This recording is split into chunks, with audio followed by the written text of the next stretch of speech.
Good day, beautiful, bountiful, beloved, immortal beings, and good-looking people. Maybe good-looking because you're always looking for and finding the good. And you have found good in abundance. Whether you tuned in to Hug America podcast for one reason only, because you care the most in the entire world about you. Y-O-U, you becoming the best you. Because in this show, we talk about the three fundamentals of life, which will enable you to be happier, healthier, and wealthier. Who doesn't want that?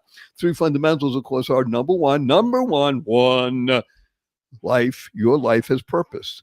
And when you lead a purpose-driven life, number two happens. Is a good number two. You go mad. Now, MAD is a wonderful acronym that stands for make a difference. Lead a purposeful life, make a difference in the world. The third is to uncover the power and the sequence of everyday words and terms. And you're just going to be expanded today because your humble host, the ambassador of joy, and my partner flying the plane is none other than the greatest storyteller in America, Neal Foard. And we're just going to regale you with an amazing word, a three-letter word with an O in the middle. Yes, I know most of you are thinking about dog. We'll get rid of that one. Or the other ones are thinking about God. But we're going to talk about that which is most fundamental in living well amidst all of the stuff that's happening. So I'm just going to give us an anchor. We're in the year 2024, the beginning of the year. It's 1/11, January 1st, or you're outside the United States, it's 11/1. Is that right? Yes. But it's all ones. You got three aces. That's pretty cool. And wars are raging.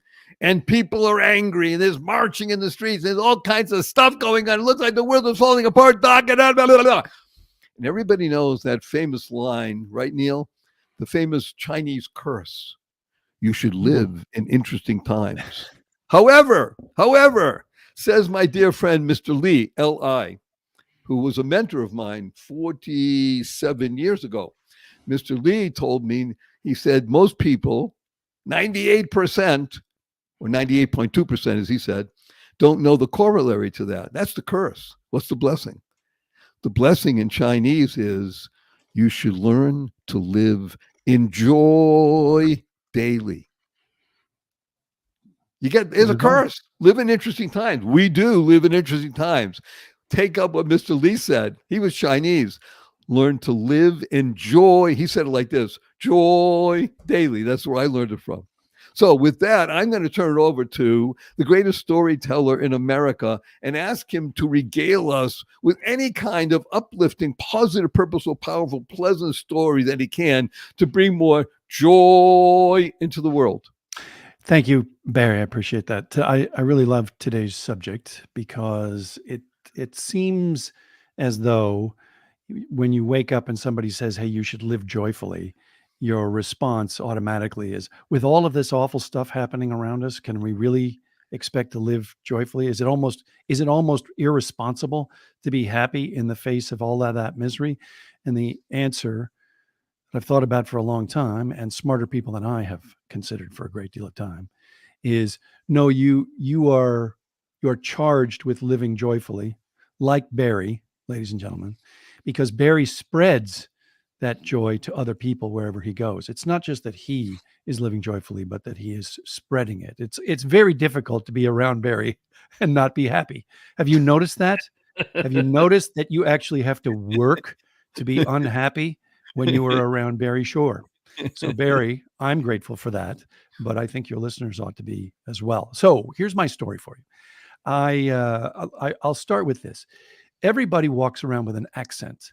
We all recognize that when we speak a certain way, and people can even identify where we're from based on the version of English that we speak. And this is not an accident that we have accents. We have them because we mimic the people around us. You didn't just adopt a certain version of English because you invented it. You absorbed it from the people around you, and you wanted to fit in. So the accent that I draw, that I learn to speak with being around you, Barry, is I learn an accent of joy. And I also learned it from somebody else, which was I had this job that I was miserable in. And it was a very nicely paying job, but I could not wait to leave it because for my part, I was absolutely miserable for having done such a bad job of it as far as I could tell. And there were a number of us that we used to have this phrase that we said that we had the camaraderie of the oppressed, which was the CEO was such a dark figure. He was always so angry about things not going well, and he was, more often than not, sloughing the anger off onto us because we were responsible for his anger.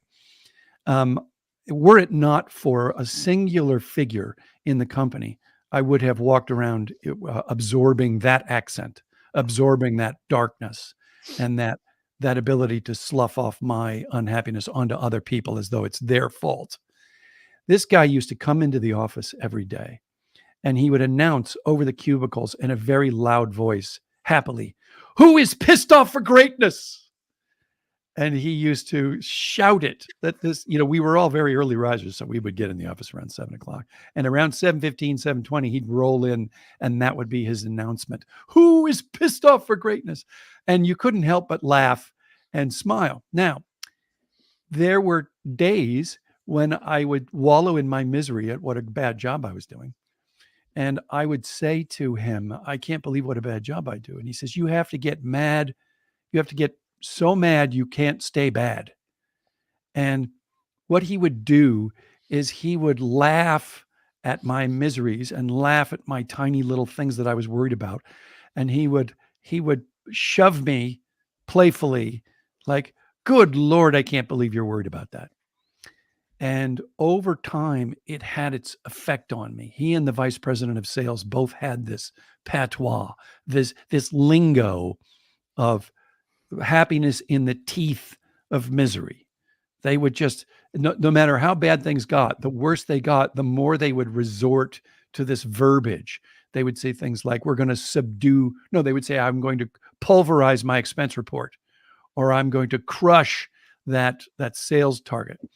And this language that they would adopt was an absurdist overcompensation for the worse things got, the funnier they would get. And you couldn't help it. You had stopped worrying about all of these things and you would adopt this terminology. And I wasn't the only one. There were many of us that started to speak like they spoke. And because we would use their language, for example, ladies and gentlemen, Barry Shore, he uses these words joyfully, exuberant. You hear these words coming out of his mouth? These are not accidental. These are incredibly deliberate to try to improve your day, to try to make your life better. He wants you to adopt this language so that when you go out in the world and you use words like that, you're spreading joy too. And here's the big secret. When I started to adopt their mentality, their prone to joy mindset, I was then having that effect on other people too. And I started to realize it. And then I got happy because I knew I was helping them the same way that these guys had helped me. And there's nothing as satisfying as improving someone else's day. This is the path. This is the path to joy, is helping other people. Joy, I'll tell you something, Barry. You know that I will leave these little toys behind me in restaurants. Yes, with we places. love this. Yeah, you have one you can show handy? I'll get one. I'll get one. Okay. But and in fact, I'll get the one that I gave away this morning.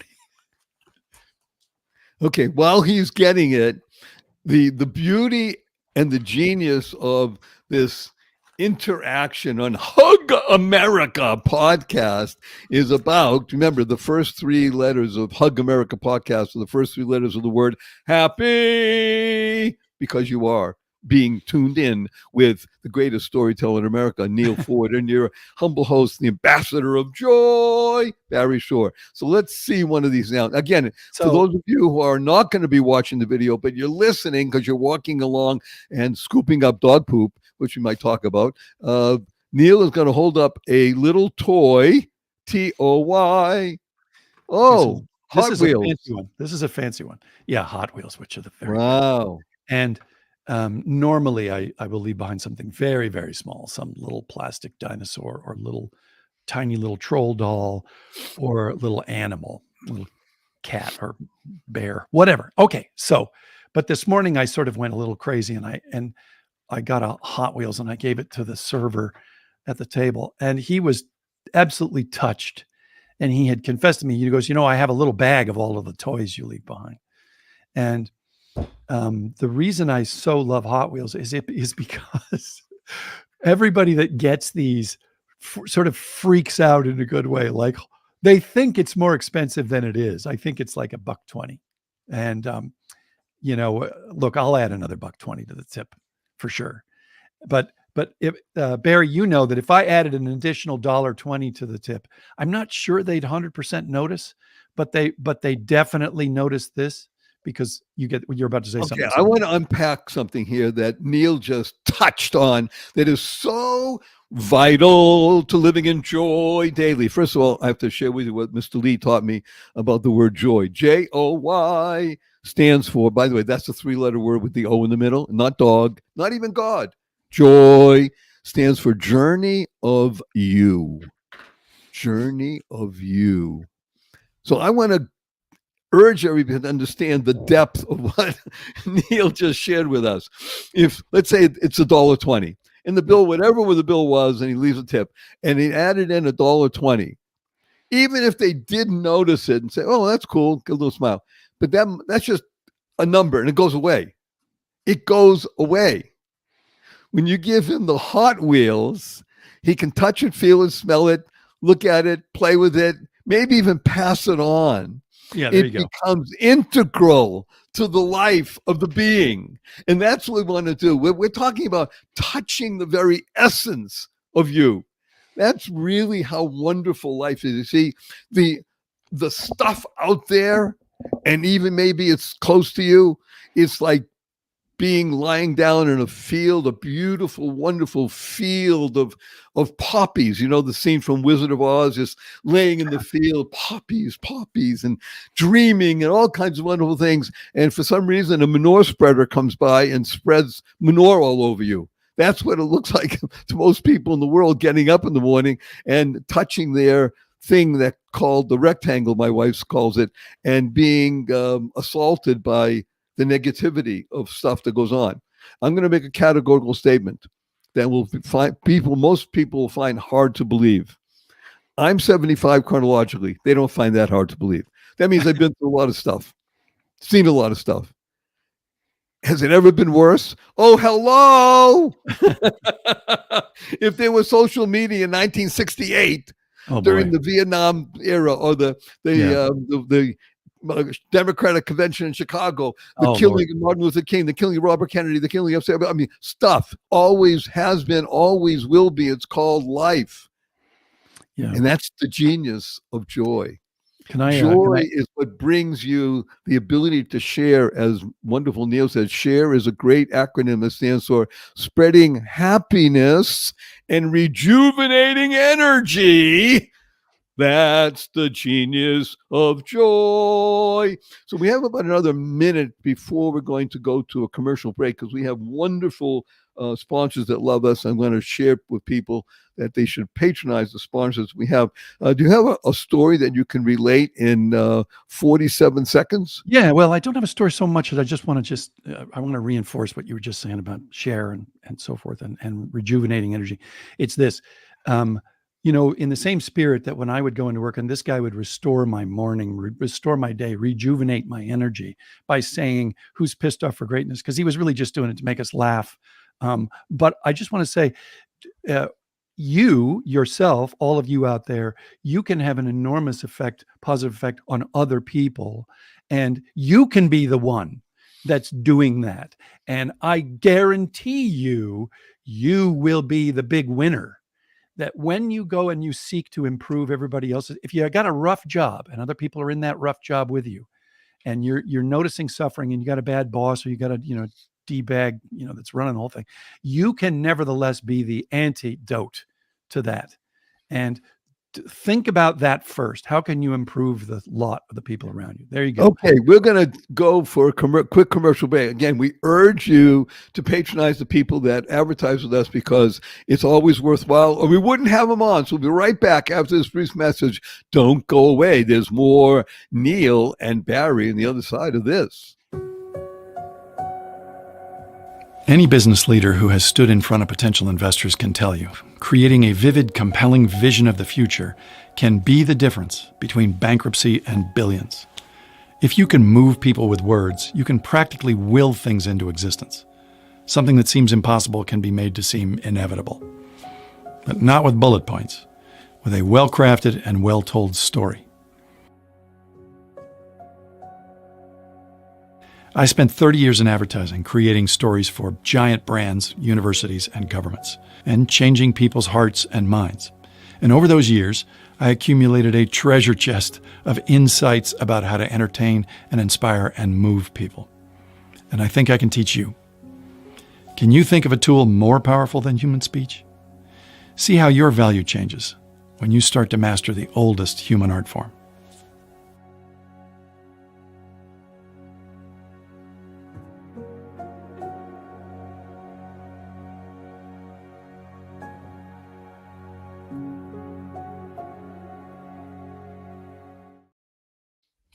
Good day, beautiful, bountiful, beloved, immortal beings, and good-looking people. Maybe you're good-looking because you're always looking for finding the good. You found good in abundance because you are here, tuned in to Hug America.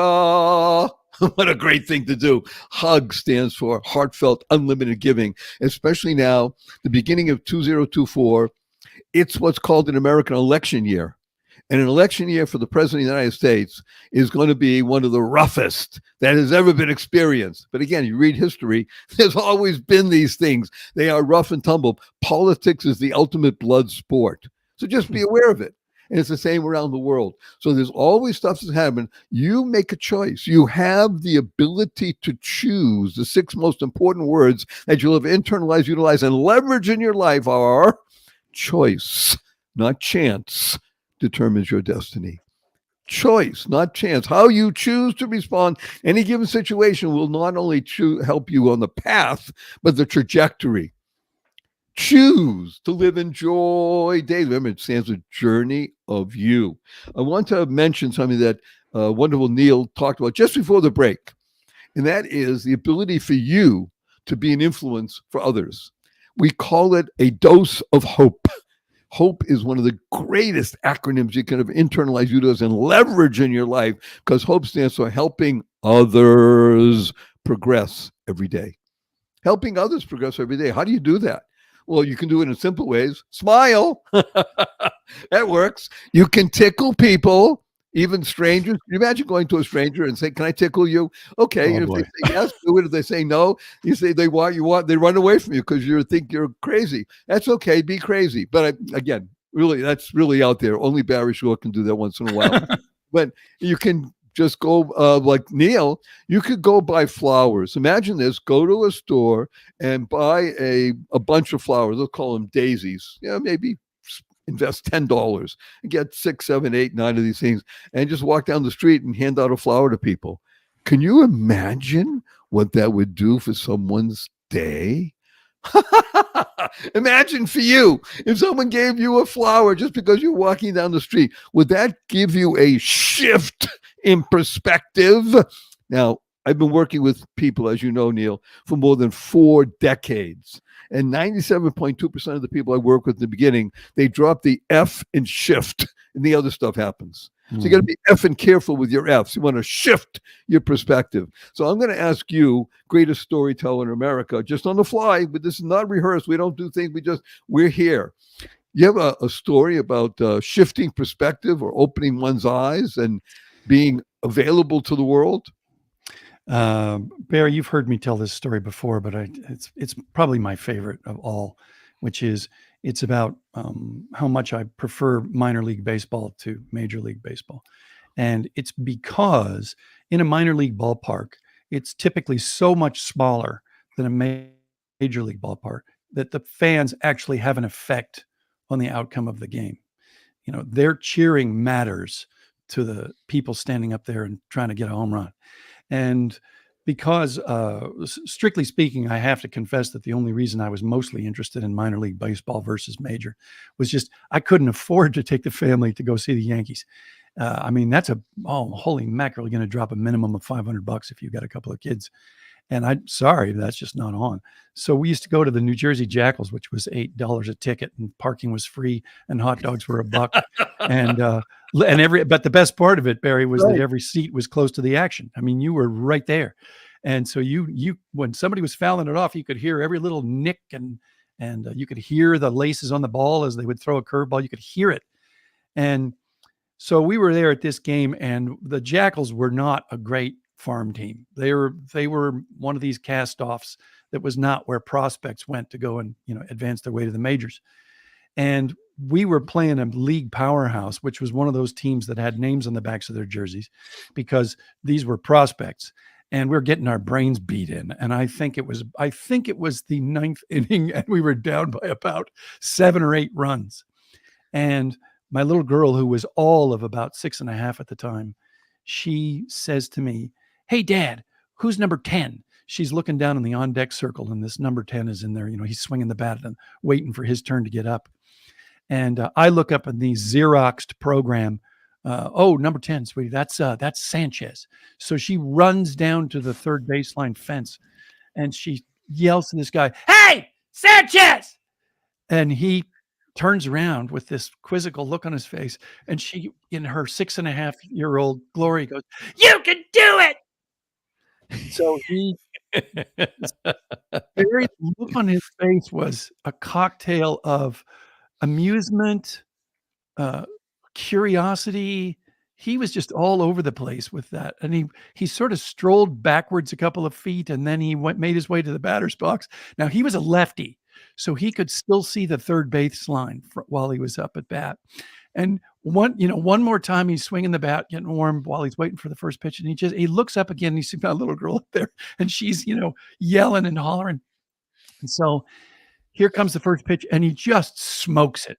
He just gets all of it, and it goes into orbit. And the place, we're down by so much. It's like, well, congratulations, great, a home run. But she is going crazy.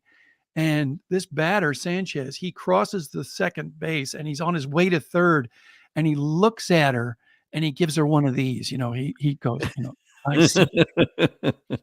And she lets out, see you. Right. And so she lets out this rebel yell, and the place is going as crazy for the fact that she thinks she has something to do with that home run, right? So we're all laughing and hooting. And what happens, of course, is that next thing you know, there's 4 or 5 other kids have gone down to the third baseline, and they're yelling for their parents to tell them who number 15 is and who number 63 is, and so forth.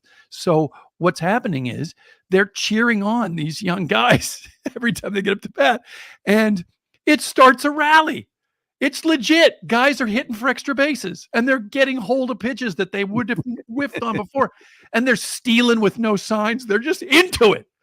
And the kids, of course, the better it gets, the louder they get. And now there are about 15, 16 kids down at the third baseline. And next thing you know, Barry, it's tied. And this other team has had about enough of these shenanigans. Because the place has taken on an energy where we're going to beat you. And this team is thinking, what? So Sanchez has come around again. It's his turn in the order one more time. And they decide, this other team, to bring in their big unit reliever, the real hot prospect who's he's probably 6'7", and he throws 100 miles an hour. And he's, and he doesn't have a lot of control. That's why he's not in the majors yet. I just want to set everything up and pause for a moment. It's Goliath coming in from the bullpen against David. The Goliath. We're going to smoke you and smote you and smite you in a biblical way. That's just about the way it looked, because Sanchez was a second baseman. And so he was all of about 5'7". And so he gets up there, and Tony is going crazy, yelling, "Come on, you can do it." And Sanchez is doing everything he can to stay in that stay in. But I'm sorry, this guy's he's throwing pitches Sanchez has never seen. And the guy's not under control. So it's dangerous being in there. And things are flying by Sanchez's head, and the count is full, and he's just getting the tiniest amount of wood on that ball just to stay in it. He's fouling off pitch after pitch. But I mean, if it weren't, now it's going so Looney Tunes in the stadium. I mean, it's really gone crazy that you can't hear the ball anymore. And so we're hoping that he's getting fractions of the ball. Okay. So he takes a step back, and clearly he's out of his depth. And you can see on his face, like, I don't think I'm going to make it through this. And he looks up in the stands, and Tony sees him, and she gives him one of those I see you gestures, like exactly what he did to her, she's doing to him. And so you could see on his face, like, well, come hell or high water, I'm going to take this. I'm going to give it everything I have. This next pitch, I'm just going to load up, and I'm going to push every chip in, and we'll see what happens. And this pitcher, thinking that he's going to blow Sanchez away like Goliath, he makes the mistake of throwing a hard fastball as hard Right as down he the can. middle. See, the problem with throwing a ball that hard, that straight, is when Sanchez got all of it, all of the energy that had come in is now going out, right? That's what happens when you throw 100-mile-an-hour. It leaves the bat twice as fast. And Sanchez hit that ball so hard that they found it in a backyard pool filter about 3 blocks away. So the place goes ape. And before he can even cross second base, every kid in the stands has rushed the field. And the parents are too, because they don't want their children winding up on the team bus. And so they win. And the place goes crazy. Tony's down on the field. She's got hold of Sanchez's leg and isn't letting go. And they decide to take a team picture, because all the parents want pictures, right? So this was back really before phones were a thing, before Wait a minute. cameras. Polaroids? Anybody? No, just everybody's got their regular old cameras. Right. By the way, this is for the younger people of the world. Camera, something that's in your phone. This was something that was independent at that time. It was a different item. It was called a camera. Yeah, we had a little Fuji. With us. And so all the parents were taking pictures, team photos with the kids in the photo with the Jackals. And so I'm standing next to the manager. And this is the part of the story that I enjoy the most and why it's relevant to today. He says to me, that kid Sanchez has never hit a home run in all the time I've known him. And he smoked 2 tonight. So I can tell you, mister, with 100% clarity, cheering works, man. Okay, this is so wonderful. Cheer. The opposite of cheer is to jeer, Jeer. But we're talking about a Cheer. Let's make it up on the spot. Causing happiness, energetic enthusiasm, rewards. And that's what happens when you cheer. When you cheer others, when you cheer the most important person in the world. You ready for this, everybody? You. I want you to think about cheering you, bringing you to cheer. You become a cog in the world, a channel of goodness, a child of God, because you want to live in joy daily. Remember, Journey of You. This show is all about you. We urge you, share this with 5 people. Put it in your what do you call it, the calendar on your phone, and the second and fourth, is it the second and fourth? That's right. Thursday of every month for the rest of your life. You don't want to miss Hug America podcast. And on that note, let's do a big hug and a blessing for everybody. You ready, wonderful Neal? Hug stands for, of course, heartfelt, unlimited giving. 1, 2, 3.